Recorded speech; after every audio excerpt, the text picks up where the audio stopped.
আজকের গল্প বৃন্দাবনের, যেখানে দুষ্টুমির আড়ালেই লুকিয়ে থাকে বীরত্ব।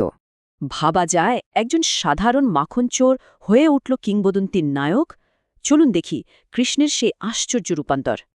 গল্পের শুরুতেই দেখি মাতা প্রভাবতীকে গ্রামের সেরা মাখন তো বানালেন, কিন্তু ওদিকে যে কৃষ্ণ আছে। আর এ কথা কানে যেতেই কৃষ্ণ আর তার বন্ধুদের জিভে জল। ব্যাস, প্ল্যান তৈরি।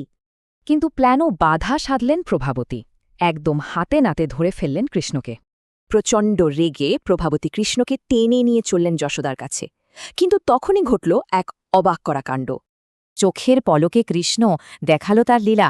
প্রভাবতী তো অবাক, একই কাণ্ড। প্রভাবতী ঠিকই বুঝেছিলেন কিছু একটা গণ্ডগোল আছে। কৃষ্ণ পরে জানায় সে তো সবারই সন্তান। এই ছোট্ট দুষ্টুমি তো কিছুই না। গল্প এবার মোড় নিচ্ছে এক ভয়ঙ্কর বিপদের দিকে। ওদিকে রাজা কংসের কানে পৌঁছাল সেই খবর, বৃন্দাবনে বড় হচ্ছে তার কাল। ক্রোধে ফেটে পড়লেন তিনি।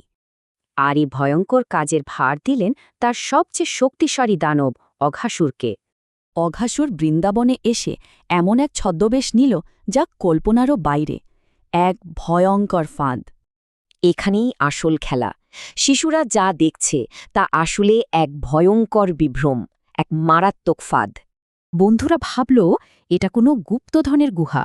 বিপদের কথা না ভেবেই সবাই ছুটে গেল ভেতরে।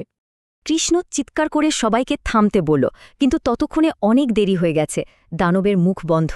বন্ধুদের চরম বিপদে দেখে দুষ্টু কৃষ্ণ বদলে গেল। এবার সে রক্ষাকর্তা। কৃষ্ণ দানবের শরীরে ঢুকে নিজের দৈব শক্তি দিয়ে তাকে ভেতর থেকেই শেষ করে দিল। গ্রামবাসীরা এসে তো অবাক, এইটুকু একটা ছেলে এমন অসাধ্য সাধন করেছে। একটু আগে যিনি মাখনের জন্য রেগেছিলেন সেই প্রভাবতী আজ কৃতজ্ঞ। কৃষ্ণ যে তার ছেলেকে বাঁচিয়েছে। প্রভাবতী বললেন, কৃষ্ণকে আর মাখন চুরি করতে হবে না, সে এখন থেকে সবার কাছ থেকে উপহার পাবে।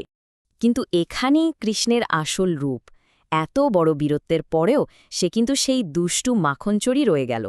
তাহলে আসল কৃষ্ণ কোনটা, দৈবনায়ক নাকি দুষ্ট শিশু? আসলে দুটো রূপই সত্যি আর একই সাথে বিদ্যমান।